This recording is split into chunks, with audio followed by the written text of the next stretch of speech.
जय श्री कृष्णा। परमात्मा शब्द नहीं जो हमें किताबों में मिलेगा। परमात्मा मूर्ति नहीं जो हमें मंदिर में मिलेगी। परमात्मा इंसान नहीं जो तुम्हें समाज में मिलेगा। परमात्मा जीवन है जो हमें अपने भीतर ही मिलेगा, और जिसने भी पाया है भीतर ही पाया है। इस पे एक बात याद आ रही है। एक महिला रोज सत्संग जाती थी। एक दिन उसने संत से कहा कि संत जी, मैं कल से सत्संग नहीं आऊँगी, क्योंकि मैंने सत्संग में देखा है तो यहाँ पर बहुत सारे लोग आते हैं, लेकिन यहाँ पर बहुत सारे लोग आते हैं जिनका ध्यान सत्संग में नहीं। कोई लोग तो नींद में रहते हैं और कोई अपना मोबाइल ही देखते रहते हैं, तो कोई इधर उधर झांकता रहता है, तो कोई अपनी घड़ी ही देखता रहता है। इनको देखकर मेरा मन भी वहाँ नहीं रहता और मेरा मन भी भटकता रहता है।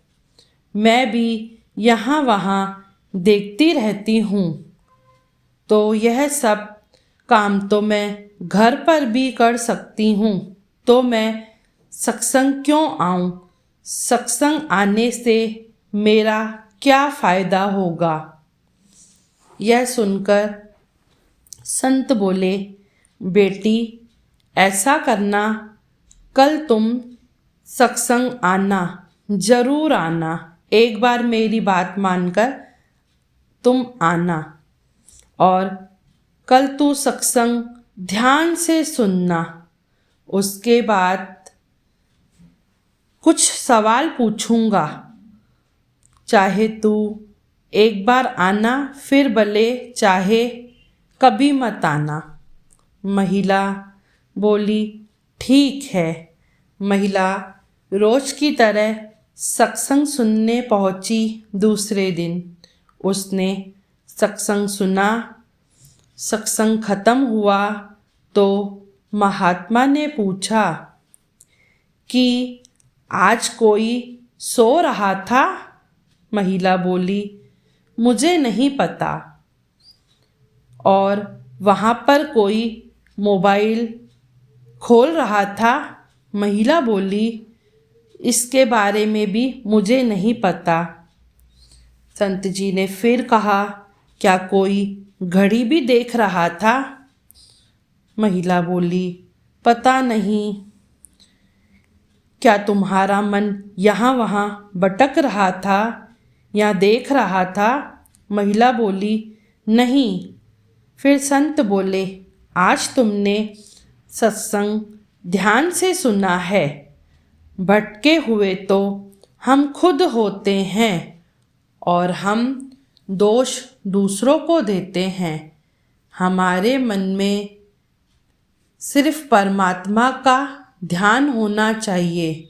हम दूसरों को देखते हैं, यहाँ वहाँ नज़र करते हैं, जबकि हमारा ध्यान सिर्फ परमात्मा में होना चाहिए। जिस प्रकार संत जी ने उस महिला को कहा कि तुम सिर्फ सत्संग सुनना, तो उसका ध्यान सत्संग में ही था, तो उसे और कुछ चीज़ें दिखाई नहीं पड़ी, और वह समझ गई कि हमारा ध्यान हमेशा हमारे अंदर होना चाहिए, ना कि दूसरों में। तो हमें समझ में आएगा कि सत्संग से क्या फ़ायदा हो।